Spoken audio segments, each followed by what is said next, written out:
Bom, pessoal, então, telinha inicial com os assuntos que serão discutidos aqui no vídeo de hoje, os temas do dia. 5 temas no total, 3 deles em vermelho, porque são os temas em destaque. Os temas em destaque são os assuntos que aparecem no título e na capinha do vídeo. E aqui embaixo, um recado que é sempre importante. A minutagem permite que você selecione na linha do tempo o tema que quer assistir, de forma que vocês podem assistir ao vídeo inteiro ou apenas aqueles assuntos que forem do interesse de vocês. E sem mais delongas, a gente parte para o primeiro tema, que é o seguinte. Lá na parte superior da tela, dentro daquela caixinha preta, eu coloco o seguinte título: Europa cruzando linhas vermelhas. E de novo eu quero falar aqui, vou retomar de onde eu parei na semana passada. Quero falar sobre a suposta ameaça nuclear que o Vladimir Putin está fazendo ao mundo. Primeira coisa importante, o Putin não está ameaçando o mundo de maneira nuclear, não está fazendo uma ameaça nuclear ao mundo. Ele está dizendo o óbvio. A Rússia tem armas nucleares e se a Europa, a OTAN, colocar a Rússia em risco, essas armas podem ser utilizadas. É isso que ele está colocando. Podem olhar qualquer entrevista que ele dá, que ele está falando a mesma coisa. Isso não é uma ameaça do Vladimir Putin, isso é uma prerrogativa constitucional, isso é uma questão constitucional. Se a Rússia for ameaçada, a sua integridade territorial for ameaçada, o governo russo, o Estado russo, pode utilizar o armamento nuclear. Isso é uma questão constitucional. Então, o que ele está falando é, e hoje eu vou retomar essa discussão daqui, se a OTAN colocar a Rússia em risco, haverá risco de um conflito nuclear.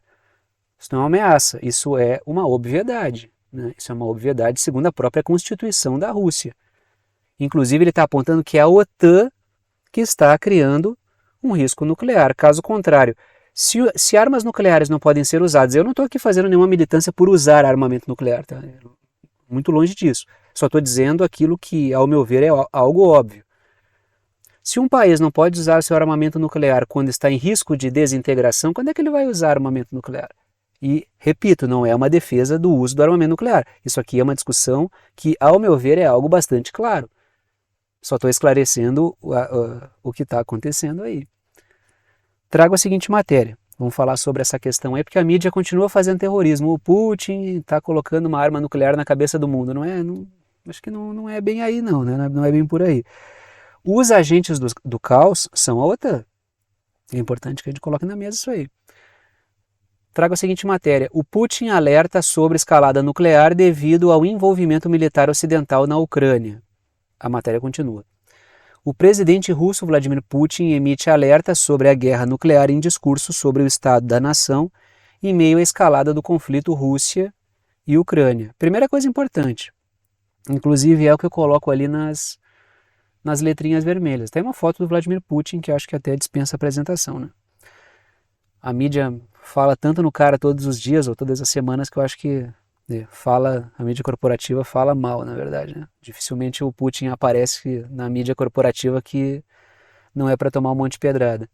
O Putin disse em um discurso, estou ali nas letras vermelhas já, primeiro ponto, o Putin disse em um discurso que o arsenal nuclear está em alerta, eu coloquei alerta ou não, é alerta total de combate. Isso aí é uma estratégia de dissuasão.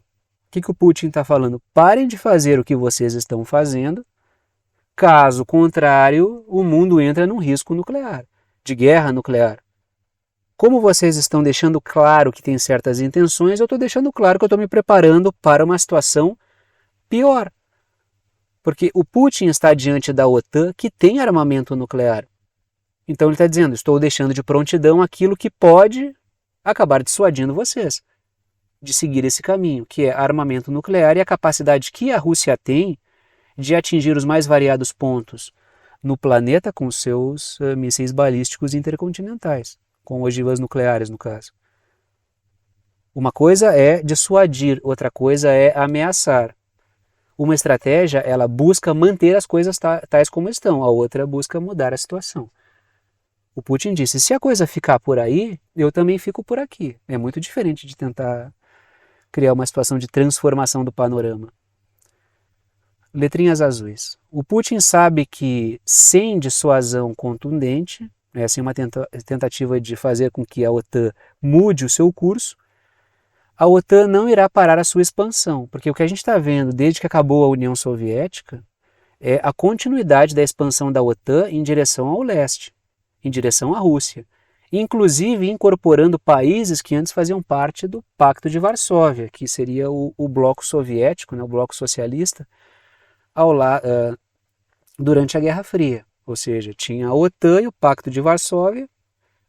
Com o fim da União Soviética, a gente tem, com o fim da Guerra Fria, o Pacto de Varsóvia, ele é dissolvido e muitos países que antes faziam parte do Pacto de Varsóvia passam a fazer parte da OTAN. O detalhe é que a OTAN, ao longo da Guerra Fria, a sua função era combater o socialismo, combater a expansão russa.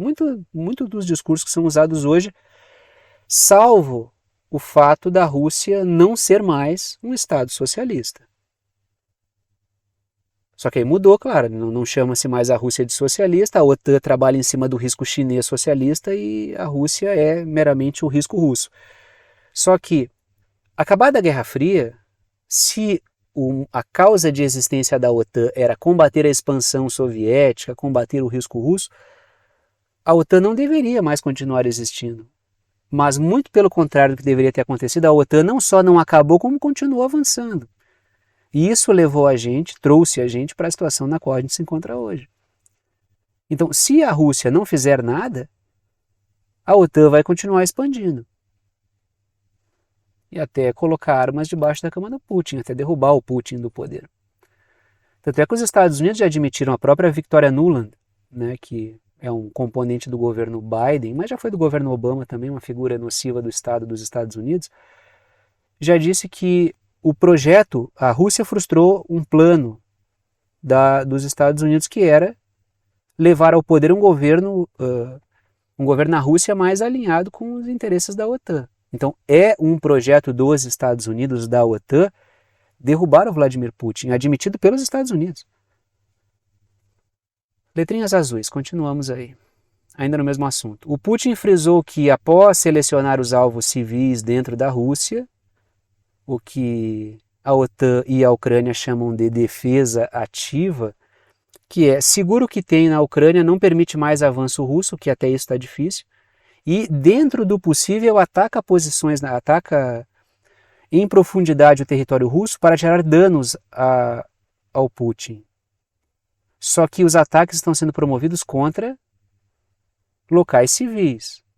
Por si só, isso é terrorismo de Estado, Quando ataca-se civis de maneira proposital, buscando gerar um certo efeito psicológico, que é justamente isso que a própria Ucrânia já admitiu, é levar a sensação de guerra para a sociedade russa, atacando de maneira proposital civis e não militares, isso deixa de ser uma guerra, isso passa a ser terrorismo.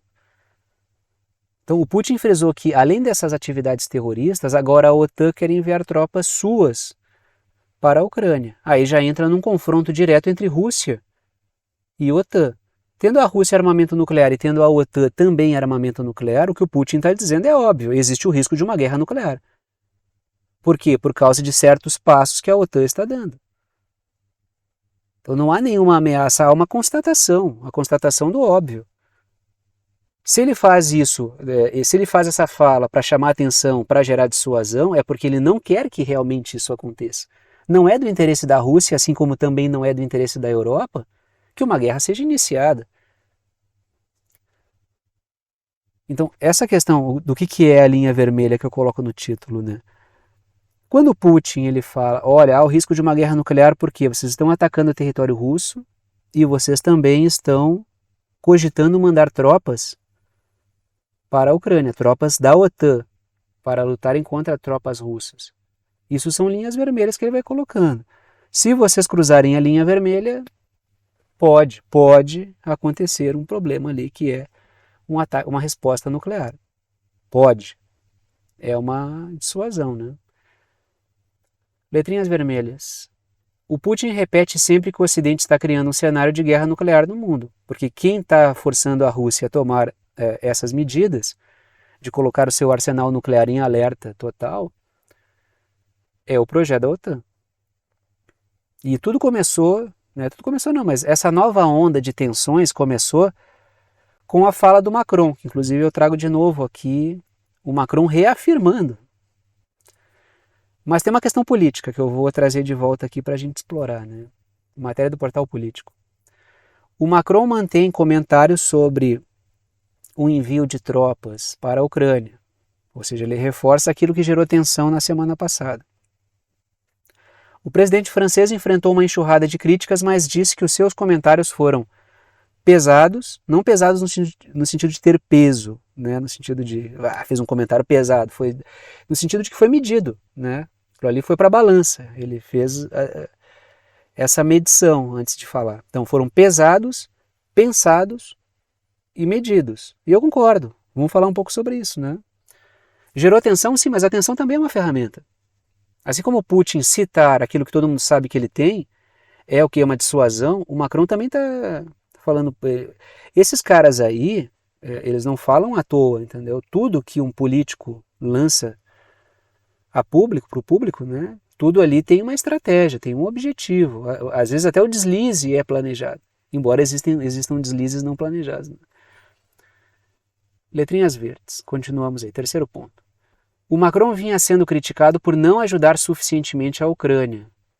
E a Alemanha sim. Ou seja, quando a gente pega no panorama Europa, e sobretudo os países do leste europeu, tem muitos setores que têm um forte sentimento anti-Rússia, a conduta da Alemanha de ser um dos maiores apoiadores, posso estar enganado, mas é o país que mais apoiou a Ucrânia, ficando atrás em valores nominais apenas dos Estados Unidos, quando a gente compara a Alemanha com a França, parece que o esforço da França foi menor. E como vários países do leste europeu têm uma grande desconfiança em relação à Rússia, tem muitos setores com forte sentimento de aversão à Rússia, parece que a Alemanha ela tem um sentimento de buscar blindar mais os adversários da Rússia. Isso pode fazer com que a Alemanha ganhe uma projeção maior em termos de liderança na Europa. Aí o Macron tentou gerar ali uma certa situação. Não, eu vou botar tropa, inclusive, na Ucrânia, para não parecer alguém que não tem tanto interesse em lutar contra a Rússia. Estou colocando aqui o meu ponto de vista segundo o que dá para sentir da política europeia, né?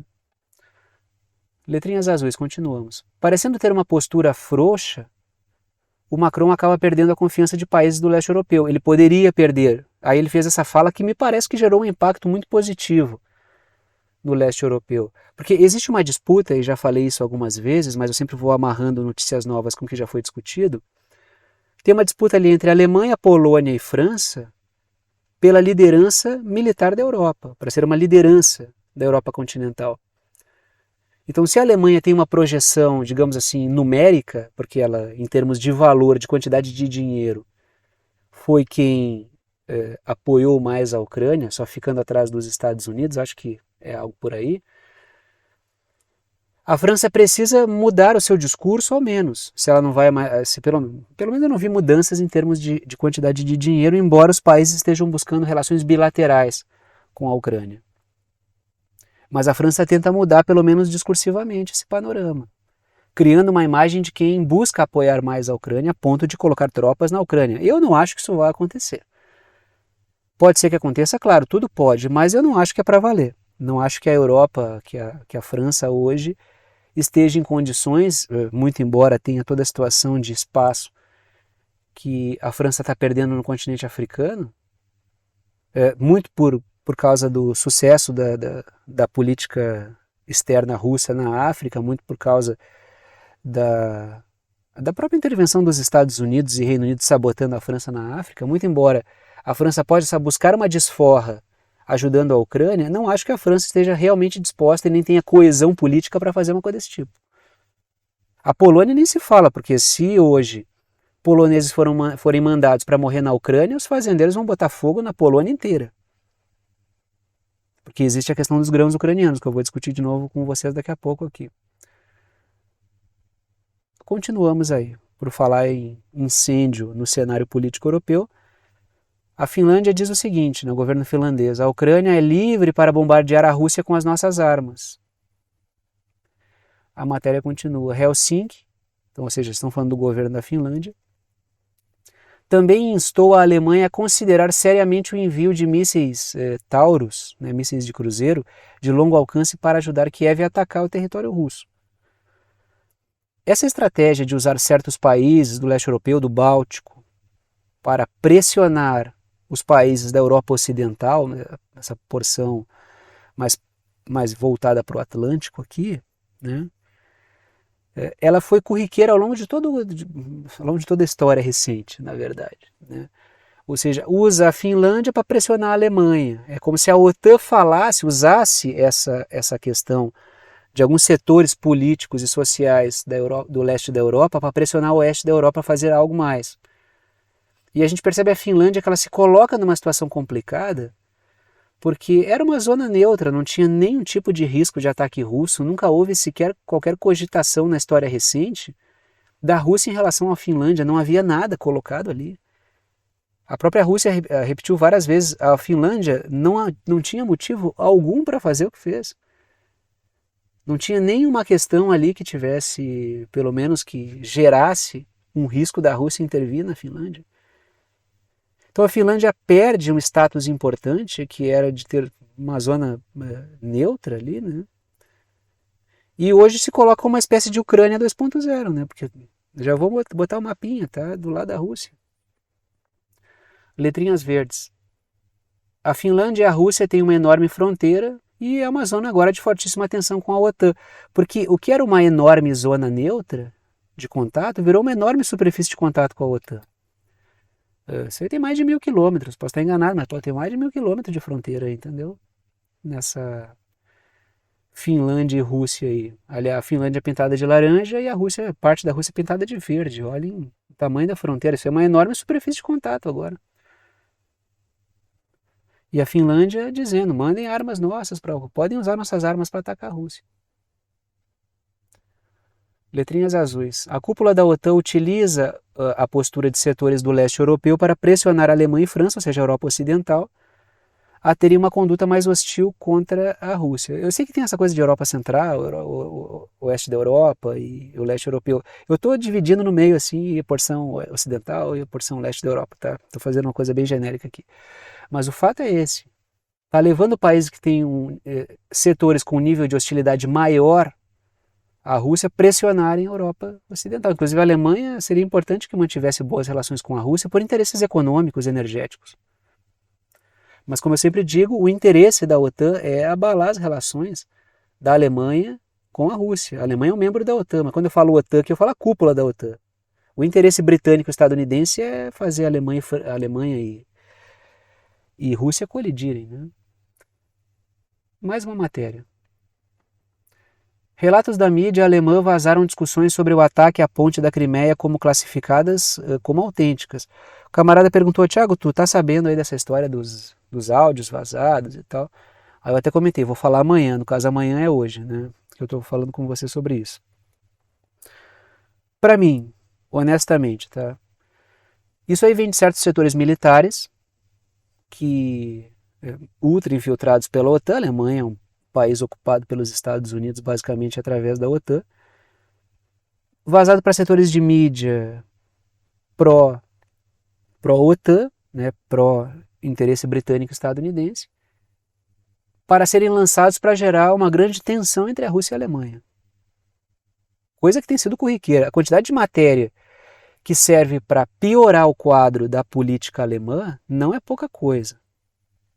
Ou seja, essa é mais uma matéria que busca colocar a Alemanha numa situação de tensão com a Rússia. Para mim é isso. Pode ser que certos setores militares estivessem planejando isso? Pode. Isso teria o aval do governo alemão? Eu acho que não teria. A Alemanha estar confabulando para atacar a Crimeia,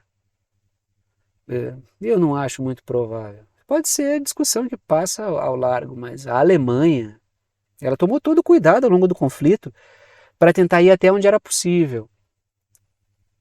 Tanto é que a Alemanha ela se opôs à fala do Macron, mas o Macron e o Olaf Scholz não se gostam nem um pouco e isso só revela a rivalidade entre a Alemanha e França. Mas eu acho que isso é mais uma peça para gerar tensão, tá? Claro, isso não quer dizer que não tenham setores políticos na Alemanha, setores militares na Alemanha que sejam anti-Rússia. É provável que exista, é provável, assim como existe, né? Agora, não acho que isso seja uma posição majoritária. Não acho. Letrinhas vermelhas. É provável que o material tenha tenha sido vazado de propósito, né? De maneira proposital para gerar tensão com a Rússia. Letrinhas verdes. A mídia alemã tem dado destaque a uma série de temas que criam tensão. Como aquela data, deram até a data do ataque russo à Alemanha, que a Rússia até, né, chamou de previsão zodiacal, profecia zodiacal, alguma coisa nessa linha assim. Que é ridículo realmente, né? Até o horário assim que a Rússia vai atacar a Alemanha. O papo ainda é Lituânia, tá? Matéria da Reuters. Agricultores poloneses levam protestos de grãos até a fronteira com a Lituânia, ou seja, os agricultores poloneses estão bastante determinados a acabarem com a presença dos grãos ucranianos na Polônia. Está levando a um grande desgaste com a Polônia. Por isso, se a Polônia mandar hoje 2 soldados publicamente para morrerem pela Ucrânia, vai dar problema. Isso fora toda a história que tem aí entre Ucrânia e Polônia, que, né, a Ucrânia colaborando com o nazismo na Segunda Guerra Mundial, matando poloneses, é uma coisa que nunca desceu na goela dos poloneses, né? Letrinhas vermelhas. Agricultores dizem que grãos ucranianos estão entrando na Polônia pela Lituânia e farão inspeção. Vamos voltar aqui. Está ali a Lituânia e, segundo agricultores, os grãos estão entrando pela Polônia através da Lituânia, os grãos ucranianos. Letrinhas verdes. Os governos podem cortar subsídios a agricultores europeus se importarem alimentos mais baratos. Então, vários agricultores da França, da Polônia, né, da Itália, da Alemanha, né, de toda a Europa já perceberam que eles podem ser deixados na chuva desde que os caras consigam importar de outros lugares mais baratos, como produtos alimentares do Mercosul, da Ucrânia. Então, eles acabaram também colocando essa pauta aí nos protestos. Mas é mais uma tensão aí que envolve, né? A questão hoje é assim, né? A Polônia é um importante aliado da Ucrânia, é um membro da OTAN, mas dada a situação política tensa entre Ucrânia e Polônia, isso acaba amarrando as mãos do governo polonês. Por isso que a Polônia está mais de leve nessa situação aí. Antes a gente via toda semana, ou todo dia até, a Polônia provocando a Rússia, cantando aí apoio à Ucrânia, mas isso não tem sido muito mais frequente não. Aí vamos para o Oriente Médio, né? Vamos falar um pouquinho sobre a situação de Israel, porque assim, na semana passada, foi na sexta, inclusive, que eu acho que eu botei esse título do vídeo, é cada vez mais difícil, está se tornando impossível apoiar Israel. Por quê? Porque realmente é isso, entendeu? Israel faz tantas barbaridades, isso, né, quem acompanha o canal antes do 7 de outubro, do episódio do Hamas ali, eu já trazia muita atrocidade de Israel sendo cometida, então isso aí não é uma novidade na história. Isso aí já vem desde que Israel surgiu como Estado. Esses ataques a povos nativos que Israel promove, como projeto colonialista europeu que é, tanto é que isso não fui eu que disse, foi um alto funcionário da ONU que se demitiu e disse: Israel é um projeto colonialista europeu que tem por objetivo acabar com povos nativos do Oriente Médio. Até porque é um fronte avançado da OTAN no Oriente Médio, embora Israel não seja um membro da OTAN e sim um aliado extra-OTAN. Só que está cada vez mais difícil, porque Israel comete tanta barbaridade que nem a mídia corporativa que tentou transformar um episódio de tiroteio contra pessoas, assassinato em massa de pessoas, uma grande chacina militar de Israel contra palestinos civis, tentou transformar numa confusão de pisoteamento. Para ver o tamanho do cretinismo, da cretinice, da mídia corporativa. Mas essa tese está caindo como todas as outras caíram, do bebê no forno, ou melhor, dos bebês no forno, dos bebês pendurados em varais, dos 40 bebês decapitados. Então, porque tudo isso é mentira, tá? Tudo isso aí que foi inventado, os bebês é mentira. Então, a mídia sempre ela referenda, ela apoia a mentira quando Israel conta, depois é que ela vai, não, mas não. Então, essa história de que foi pisoteamento é mentira.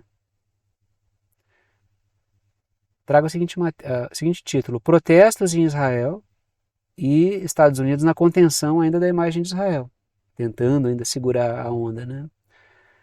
Matéria do Haaretz: mídia de Israel. Aí esses dias eu falei, não, isso aqui é mídia de Israel, não estou trazendo mídia palestina. Aí um cara fala, isso é mídia comunista. Meu Deus do céu, como tem gente que fala bobagem. Minha Nossa Senhora. Tudo que o cara não concorda é comunista, né? Se ele soubesse a quantidade de gente que pensa igual a ele que ele está chamando de comunista, a quantidade de liberal e neoliberal que ele está chamando de comunista, que pensam mais parecido com ele do que com os comunistas reais, né? Que são raríssimos hoje em dia, né? Todo mundo está sendo chamado de comunista, e os comunistas reais são muito raros, bem raras mesmo. Haaretz, vamos para a matéria do Haaretz, então, que não é comunista. Não há maior presente para nossos inimigos do que o Netanyahu. Isso é um dos motes, né?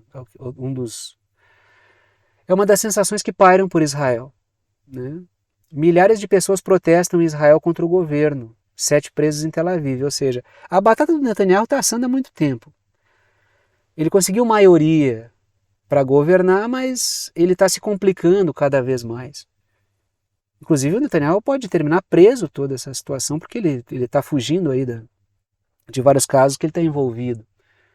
E tudo isso que está acontecendo, o regime, num certo momento, pode dizer, não, vamos pegar o cara de bode expiatório. Não estou dizendo que ele não tem responsabilidade, ele tem, claro que tem. Ele tem que ser justiçado pelo que ele fez. Agora, tem muito mais gente que também fez e que vai jogar tudo. Não, é o Netanyahu e esses maluquetes aí do extremismo sionista. Quando tem muito mais setores, até liberais, muitos dos quais alimentam o viés político do Haaretz, né, que é um jornal liberal, né, de Israel. Mas que também tem responsabilidades, esses setores. Mas vamos jogar no Netanyahu, aí o regime sai limpo, né, e a gente sai como oposição. Está aí circulado em vermelho a faixa de Gaza e outra parte laranja ali maior é a Cisjordânia, tá? Ambos territórios palestinos. E Israel está pintado de verde. Letrinhas vermelhas. O regime político trabalhará para aproveitar o ensejo para fritar o Netanyahu. Inclusive ele pode ser preso. Já falei várias vezes, quando eu coloco o Netanyahu como bode expiatório, não é que ele não tem culpa, não é que ele é um inocente. É que na verdade ele tem culpa. Só que todas as culpas de todos os outros vão ser colocadas apenas nele e em grupos próximos a ele. Quando uma boa parte do regime político de Israel tem um projeto de exterminar os palestinos mesmo.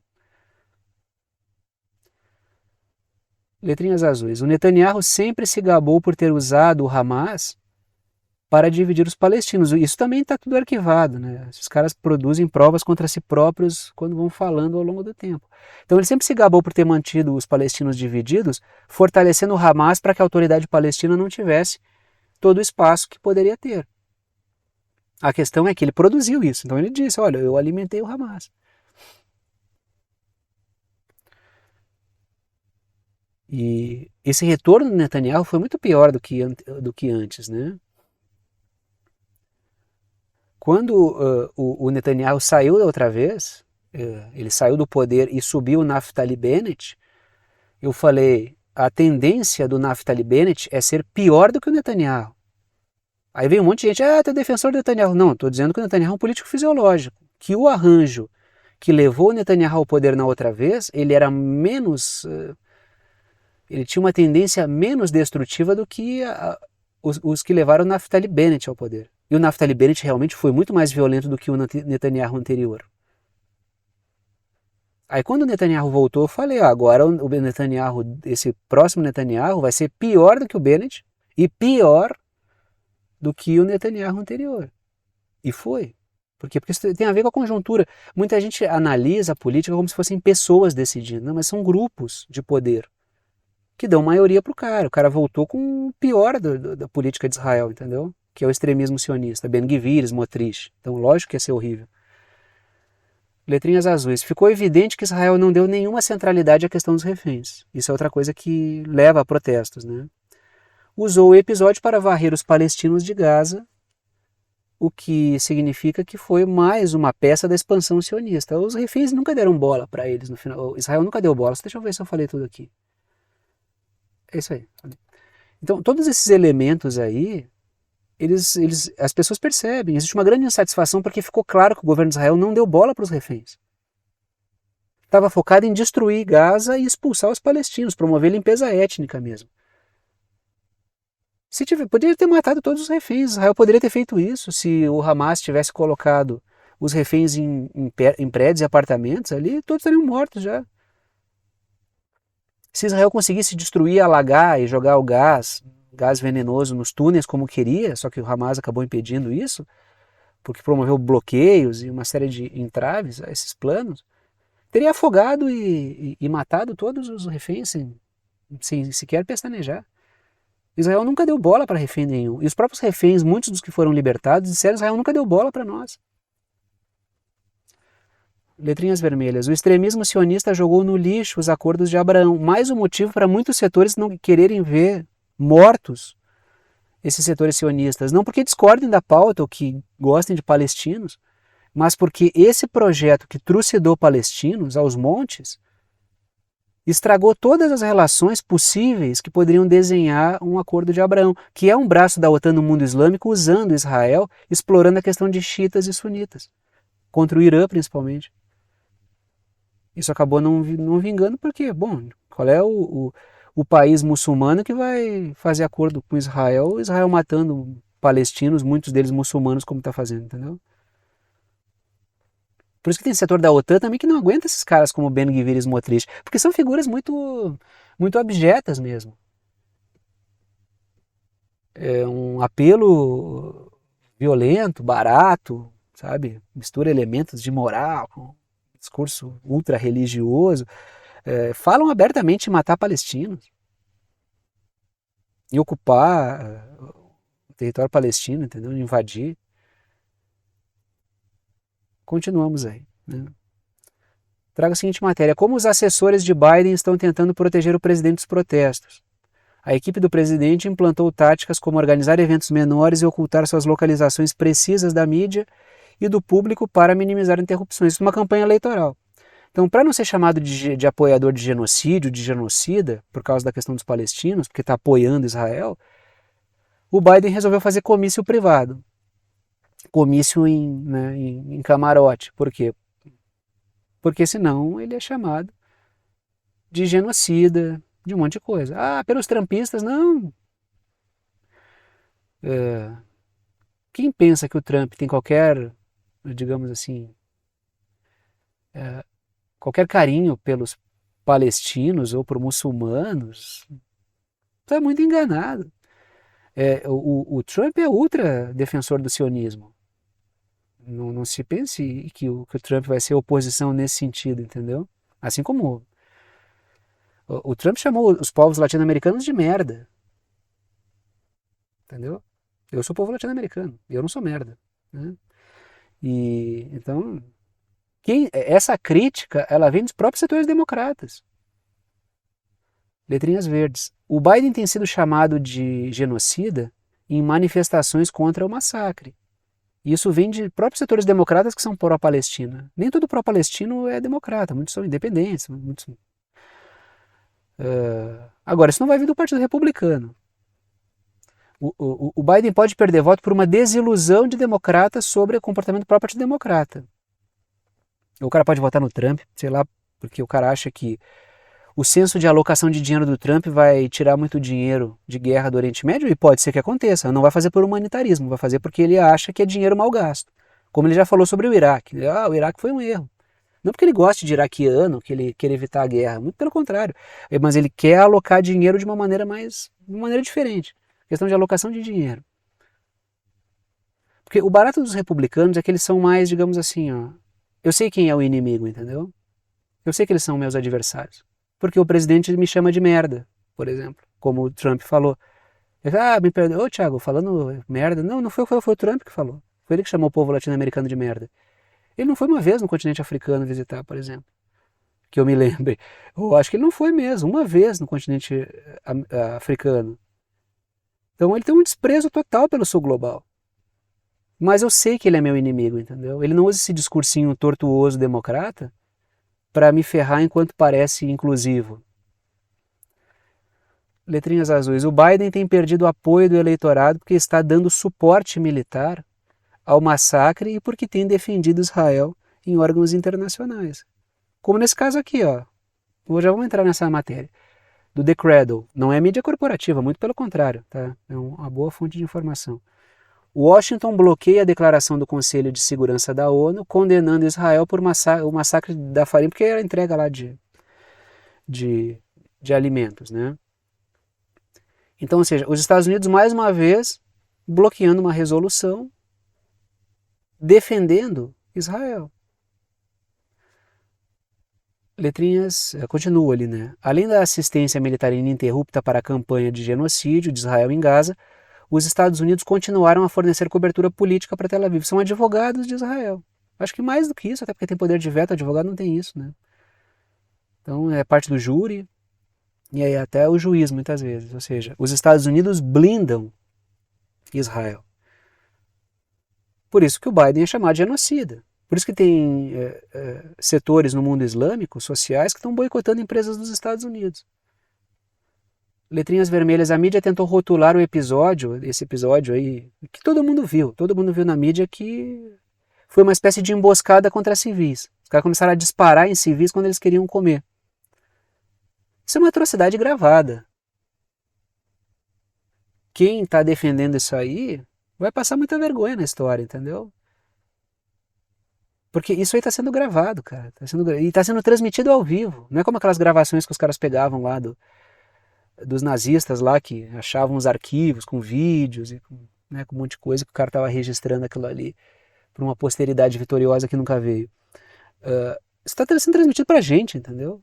É como se os caras tivessem que colocassem uma câmera lá nos massacres do contexto da Segunda Guerra Mundial e tivesse transmitido todo mundo achando normal. E muita gente defendendo, inclusive. Tem gente defendendo. Esses dias eu vi um articulista de um canal que foi chamado num outro, na mídia corporativa, o cara era de uma mídia e foi chamado na outra, que o cara, ele praticamente disse assim, ó, talvez não seja verdade que civis estejam morrendo na faixa de Gaza.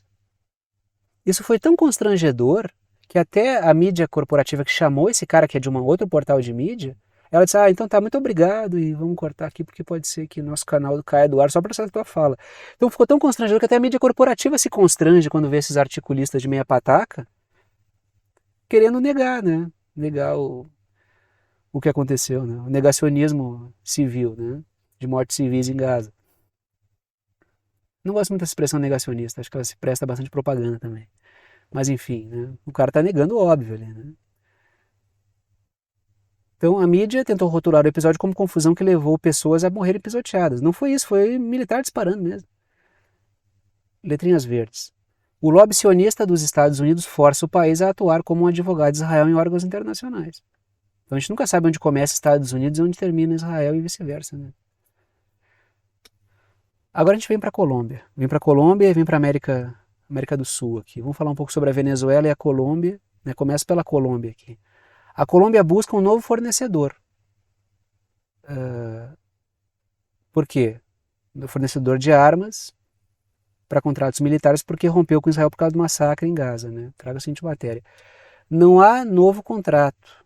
O Petro, presidente colombiano, à procura de qual país comprar armas após suspensão com Israel. A matéria continua. O presidente Gustavo Petro indicou que com a suspensão das compras de Israel busca libertar a Colômbia de uma relação que não lhe convém. É verdade que o Petro desde o início está malhando pau em Israel e com razão.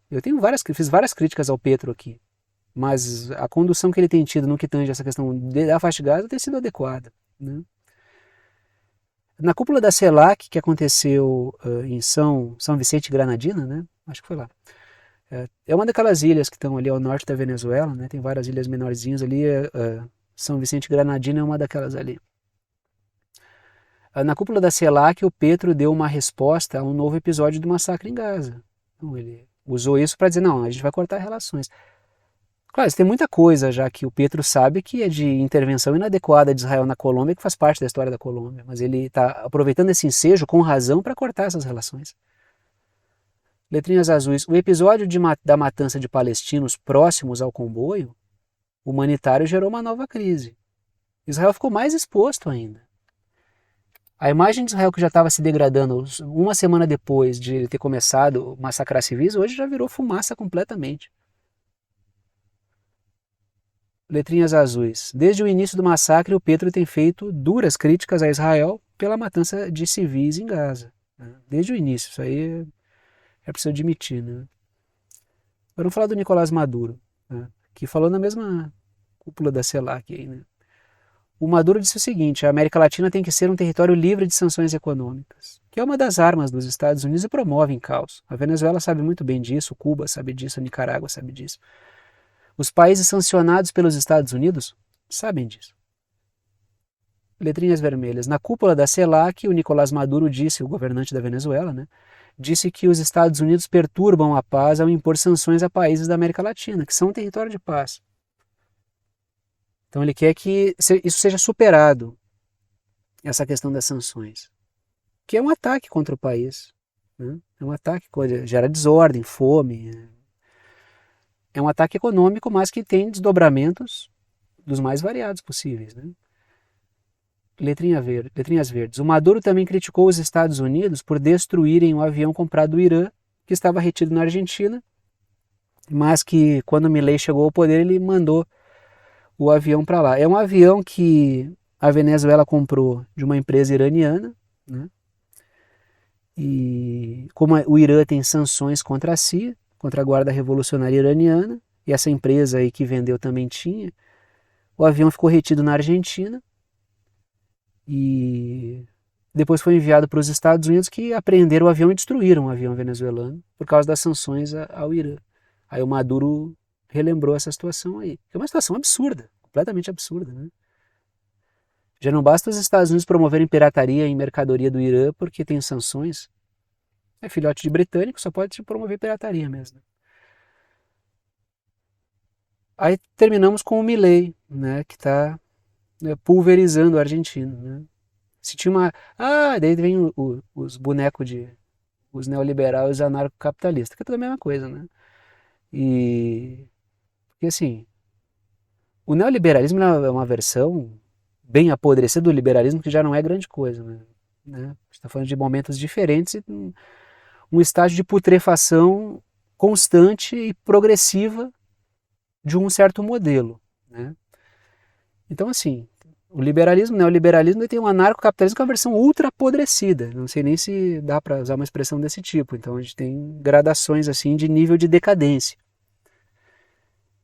E vem os puxa-saquinhos de neoliberal e de anarcocapitalista, né? Mas a Argentina estava ruim, mas eu falei que a saída pelo Milei não era uma saída, né? Podia mudar o rumo com outras pessoas, mas o Milei era a pior dessas opções. Optaram pelo Milei. Não esses que estão comentando estão no Brasil. Eles gostam do Milei na Argentina, mas se bem que eles votam nos Milei aqui também, que, né? Os Milei do Brasil também ganham eleição, né? E aí tá acontecendo óbvio, um repeteco da desgraceira toda. E piorando, né? Em um quadro bastante problemático. Trago o seguinte título: Milei, um novo porque não tem nada de novo nele, né? A coisa mais velha que existe é figuras como o Milei. Um novo vassalo do Fundo Monetário Internacional. Trago a seguinte matéria da Bloomberg: a Argentina está conversando com o FMI sobre um novo velho esboço do programa. Novo porque não tem nada de novo aí, né? Isso aí é tudo... Mas eu não ia botar aspas na matéria que não é minha, então o que é meu eu coloquei. Letrinhas vermelhas. Parte da crise que a Argentina vive deve-se aos empréstimos e às condições horríveis dos empréstimos que o Macri contraiu junto ao FMI. Inclusive teve decisão judicial condenando o Macri por esse tipo de prática. Foi uma prática criminosa a contração de empréstimos naquelas condições que o Macri contraiu. Letrinhas azuis. Aí vem um repeteco aí com o Milei. O Macri é apoiador do Milei. É uma das figuras que está por detrás aí desse governo. Né? Letrinhas azuis. O FMI pede desvalorização ainda mais rápida da moeda argentina, que vai elevar ainda mais rápido o custo de vida na Argentina. É, pode piorar. Mais uma matéria sobre o Milei, tá? Porque teve uma abertura das sessões legislativas de 2024. E aí, como a mídia internacional refletiu o discurso do Javier Milei, que falou sobre uma série de coisas, né? Esses setores que são, digamos, colados com os setores transnacionais e que se apresentam como defensores de uma língua, de uma nova realidade antissistema, que vão acabar com uma certa casta. O Bolsonaro também usa esse discurso aqui, ele é um defensor do neoliberalismo. O ministro dele era o Paulo Guedes. Foi um cara que desmontou toda a nossa estrutura. Então, esses caras usam o mesmo receituário. Quer se apresentar como um antissistema quando ele é um cara totalmente pró-sistema. O governo dele é completamente devotado a fazer todas as barbaridades contra o patrimônio nacional. O Milei vai na mesma linha. Teve alguém que comentou uma vez aqui, o Brasil ainda bem que não cometeu a atrocidade de eleger o Milei. Já elegeu, o Bolsonaro era um cara que tinha a mesma conduta do Milei. Não tinha nenhuma diferença. Então é o seguinte, é preciso tomar um pouco de cuidado na hora de avaliar a situação. Né? Então, o que o Milei chama de combater uma casta significa atacar o Estado soberano, na defesa da verdadeira casta financeira transnacional, que são esses setores que bancam o Milei, que é o cara, ele defende Estados Unidos, defende o Reino Unido, defende Israel. Não pergunto se o Bolsonaro não faz as mesmas defesas? Não é um cara que presta continência para a bandeira dos Estados Unidos? Não é um cara que defende Israel? Ele fez uma live esses dias com uma camisa de Israel. O bolsonarismo, no geral, é grande defensor de Israel. Então eu preciso enxergar lá fora o que está aqui dentro, o que enxerga lá fora também. Tem gente que não consegue enxergar. Que acha o quê? Olha para o Milei e não consegue ver semelhanças? Aí quando o cara diz, não, mas o Bolsonaro não é assim. Claro que ele é assim. Lógico que ele é assim. Qual é a diferença? O ministro não era o Paulo Guedes? Não cometeu um monte de atrocidades? Desmontou nosso setor de gás? Desmontou nosso setor elétrico? Preciso estar ligado, entendeu? Então, o que o Milei chama de combater uma casta significa atacar o Estado soberano na defesa da verdadeira casta. Porque esses caras eles só atacam o Estado, tudo é culpa do Estado. Existem disfuncionalidades no Estado e castas que vivem bem? Isso, claro que existem. O Brasil tem um problema grave na situação de como o judiciário também existe no meio militar, a condições que os generais e pensionistas vivem, que são imorais. Mas um ataque ao Estado, fragilização do Estado, não é saída, porque como a soberania pode se dar se não houver um Estado que funcione e houver desmonte constante do Estado? Acho que os interesses financeiros transnacionais vão defender a gente. Então, isso é o quê? Destruir empresas públicas, bagunçar a máquina burocrática, a burocracia não no mau sentido, mas sim uma máquina de organização das coisas do Estado, e dividir o país. E defender os setores transnacionais, que esses sim são nocivos. Tanto é que o problema que a gente verifica nos setores do Estado são justamente em setores que defendem os interesses transnacionais. Não é muitas vezes a máquina judiciária que defende o que há de pior e a bagunça do Estado aqui no Brasil, por exemplo. Então, quando o Milei fala que vai atacar uma casta, ele vai destruir o Estado. Ele está fazendo uma espécie de discurso inflamado pseudo-revolucionário. Ele não é revolucionário droga nenhuma, ele é um neoliberal. Se pegar os discursos do Collor, Fernando Collor de Mello lá atrás, quando a eleição lá, né? Primeiro ele presidente eleito eleito voto direto e tal, né? Pós regime militar. São discursos semelhantes, que acabar com os marajás, caçador de marajá, o Collor. Playboy de Alagoas. Então as pessoas caem nessas coisas, entendeu? Letrinhas vermelhas, na verdade o Milei é serviçal das grandes castas financeiras transnacionais, que é o anarcocapachismo. O anarcocapitalismo é neoliberalismo. Talvez em estágio ultra apodrecido, com um discurso super populista, entendeu? O cara com motosserra, vestido de super-herói, achando que é o interesse transnacional que vai salvar a vida do cara. A gente olha todos os estados soberanos que existem hoje, que se opõem a Estados Unidos, a Reino Unido, a essas coisas de Israel, aos interesses da OTAN. Não é essa lógica anarcocapitalista que está lá. letrinhas verdes. O Milei está acabando com a empresa nacional de notícias Telam, né, que é um... Ele diz que está cheio de kirchnerista lá. Bom, se ele existe uma empresa, eu acho importantíssimo a existência de canais públicos, e eles têm que ser pensados estrategicamente para uma comunicação adequada de conscientização das pessoas. Se ele acha que tem kirchnerista lá, por que ele não reconstrói com o sentido de Estado que ele quer? Por que não? Porque ele quer acabar com as coisas do Estado para deixar a mídia corporativa fazendo seu trabalho. Então ele é um sabotador. Se o problema é kirchnerismo, reconstrua isso aí. Reconstrua. Mas não pode passar pelo Estado. Ora, se não passa pelo Estado, logo o poder que vai mandar é o interesse financeiro transnacional. Porque uma das poucas blindagens que a sociedade ainda tem, como ela não é um órgão em si, a sociedade não é um órgão em si. Ah, nós vamos lutar. Vai lutar como, cara? Todo mundo, eu vou mudar o mundo. Vai mudar como? Como é que tu vai mudar o mundo? Como é que tu te organiza para mudar o mundo? Com todos os seus problemas, o Estado ainda ele pode ser apropriado e deve pela sociedade para ser uma blindagem contra esses interesses financeiros transnacionais, que eles usam o Estado. Ou vocês acham que o Milei não usa o Estado para fazer o melhor para os grandes empresários? Não tem Estado para os trouxas que estão... O cara é coitado lá que vota no Milei achando que ele realmente é anarco alguma coisa. É Estado mínimo para as pessoas. Para a saúde, para a educação, isso aí é mínimo. Já existe Estado mínimo. As pessoas sabem como é que é o Estado mínimo. Ele é máximo para os de cima. Então não se deve acabar com o Estado, se deve apropriar-se do Estado para o interesse popular e soberano. Só que o que o Milei faz é destruir o quê? As instituições que ainda são soberanas.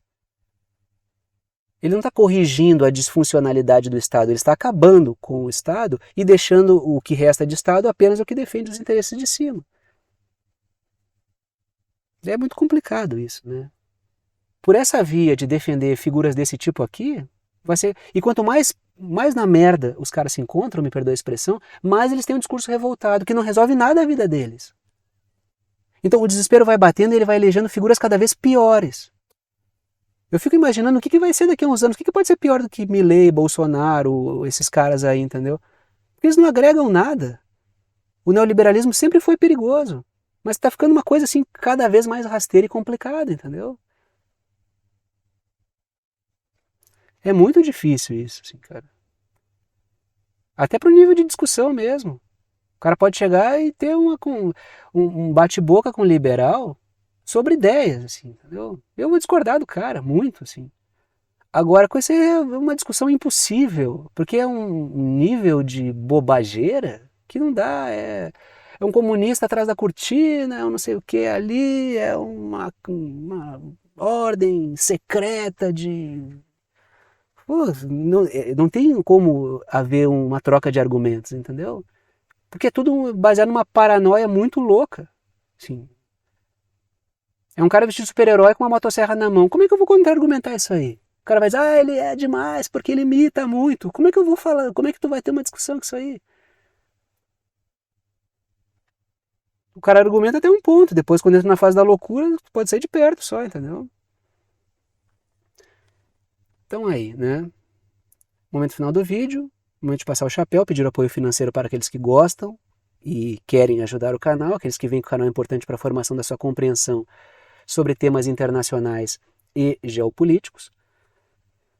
Sempre cito que apenas os anúncios que aparecem durante o vídeo, as propagandas, não garantem a existência do canal. Se eu fosse depender apenas da receita das propagandas, ficaria difícil manter esse trabalho com o nível de dedicação que ele exige. O que mantém efetivamente o canal é o apoio dado por alguns de vocês, apoio pelo qual sou extremamente grato.